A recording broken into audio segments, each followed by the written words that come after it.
తిమ్మలపాడు జిల్లా పరిషత్ హైస్కూల్లో మహాత్మా జ్యోతిరావు పూలే, సావిత్రిబాయి పూలే విగ్రహాలను విజయవాడ ఎంపీ కేశినేని శివనాథ్ ఆవిష్కరించారు. త్యాగమూర్తులు, స్వాతంత్ర యోధులు అడుగుజాడల్లో నడుస్తూ దగాపడ్డ రాష్ట్రాన్ని అభివృద్ధి దిశగా సీఎం చంద్రబాబు నడిపిస్తున్నారని ఎంపీ కొనియాడారు. కృష్ణా, గోదావరి నదులను అనుసంధానం చేసిన ఘనత సీఎం చంద్రబాబుకే దక్కుతుంది.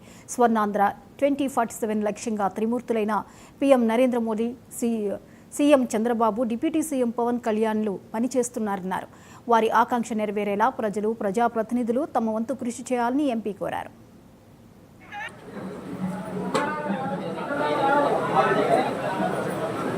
విజన్ 2020 అంటే ఎవరికి అర్థం కాలేదు, ఏదో ఈ కాగితాలకి రాశారని. ఆయన కంప్యూటర్ గురించి మాట్లాడుతుంటే ఆ రోజున చెప్పారు అందరూ, కంప్యూటర్ మన భోజనం పెట్టుద్దా అని. ఇవాళ అటువంటి వ్యక్తి వల్ల ఎంతోమంది, కృష్ణారెడ్డి గారు లాంటి ఎంతోమంది వ్యక్తులు ఒక అవేర్నెస్ వచ్చి, అంటే ఆయన పెట్టారని కాదు, ఒక అవేర్నెస్ వచ్చి ఇటువంటి వ్యక్తులు చాలామంది వాళ్ళ అమెరికాలో కానీ హైదరాబాద్లో కానీ స్థిరపట్టమే కాదు, వాళ్ళ కంప్యూటర్ అనేది దేశ ఆర్థిక వ్యవస్థని శాసించే రీతిలోకి వెళ్ళిందంటే ఇవాళ ఆ రోజు మనకున్న ఆ అవేర్నెస్సే ఇవాళ హైదరాబాద్లో కూడా విజన్ 2020 ఫలాలు అనుభవిస్తున్నాం.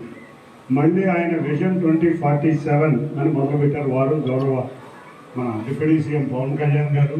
అంతేకాకుండా ప్రభుత్వ పెద్దలు మోడీ గారి సహకారంతో వికసిత్ భారత్ 2047, స్వర్ణాంధ్ర 2047 వీటిలో భాగంగా మెయిన్ P4 విధానం అంటే ఎప్పుడో బాబాసాహెబ్ అంబేద్కర్ గారు ఒక మాట చెప్పారు, పే బ్యాక్ సొసైటీ.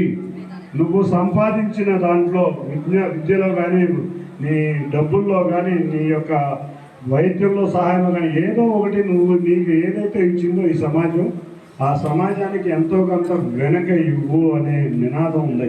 ఆ నినాదంతోనే గౌరవ ముఖ్యమంత్రి గారు P4 విధానం మీరు చూస్తే, గౌరవ జగజీవన్ రామ్ గారి జయంతి సందర్భంగా మొట్టమొదటిసారిగా నందిగాంలో P4 సభ పెట్టారు. దాంట్లో ఆ ఊర్లో ఉన్న